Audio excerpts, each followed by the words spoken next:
She was a 22-year-old pop sensation whose star was on the rise when her life was tragically taken while she was doing what she loved most. This week's I Remember When True Crime Edition is about Christina Grimmie. Christina Victoria Grimmie was born on March 12, 1994 in Marlton, New Jersey. She knew from the age of 4 that she wanted to be a singer. Her father realized when she was 6 that she had a talent for playing piano by ear. In February of 2009, she signed up for the Tube of the U, and yes, I have to say it like that because of this app. She called her account Zelda Love 64. Her brother Marcus was only a year older than her, and Christina would watch him play video games before she was old enough to understand how to play them herself. She loved watching him play Zelda. She posted her first cover on July 17th that year. It was Hannah Montana's Don't Wanna Be Torn. Less than a month later, she posted another Miley cover. This time it was Party in the USA, and it went viral. As she continued to post more covers, her fan base grew, and grew, and grew.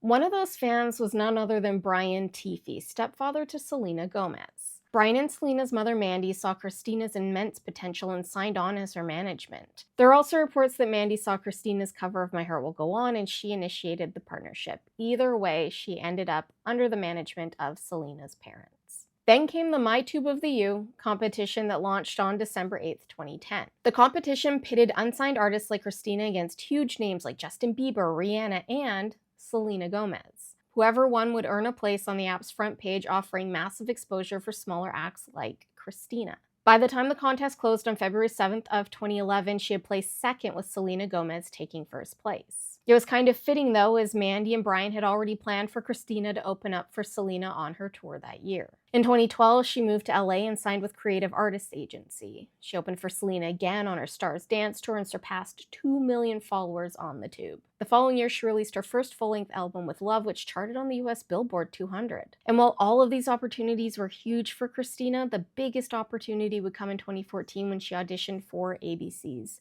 The Voice.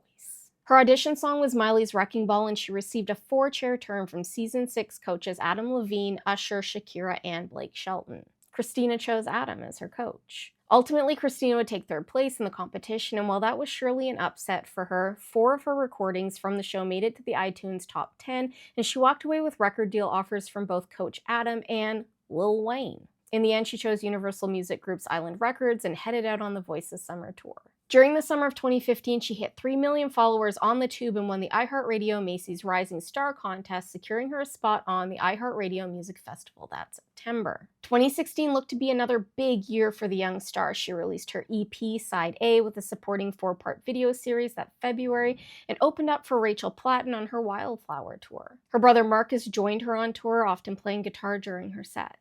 On June 10, 2016, Christina performed with the group Before You Exit at the Plaza Live in Orlando, Florida. Around 10:30 p.m. that evening, she was signing autographs after the show when 27-year-old Kevin James Loibel, I don't care about him enough to look up his last name, deployed a weapon 3 times, fatally wounding Christina. Christina's brother Marcus tackled her assailant to the ground, but Kevin managed to break free, and then he took his own life.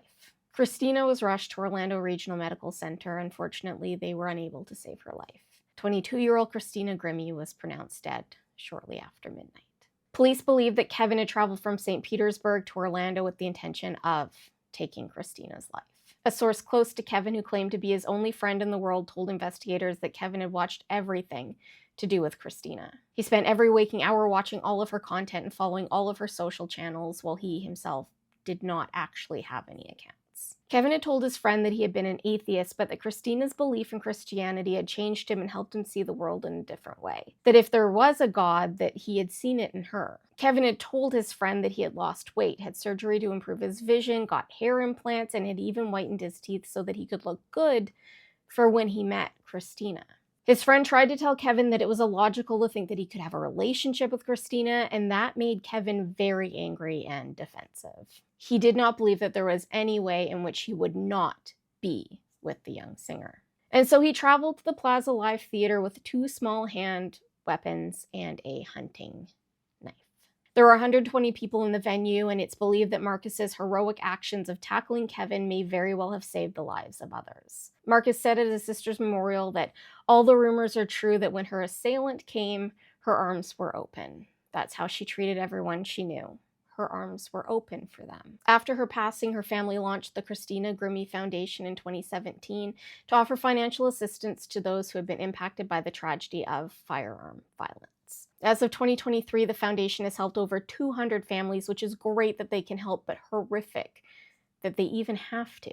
Now, the family did initially file a lawsuit against AEG Live and the owner of the venue where Christina died, saying that the defendants failed to take adequate security measures to ensure the safety of the performers and the attendees at the concert venue. Initially, the venue had said that while they had no metal detectors, they did search the bags of attendees and had no idea how Kevin had gotten into the venue with his weapons. The family eventually dropped the lawsuit in 2019. Now, in 2018, they were hit with another loss when Christina's mother, Tina, passed away from cancer. Hopefully, whatever you believe in, Tina is back with Christina somewhere in the ether.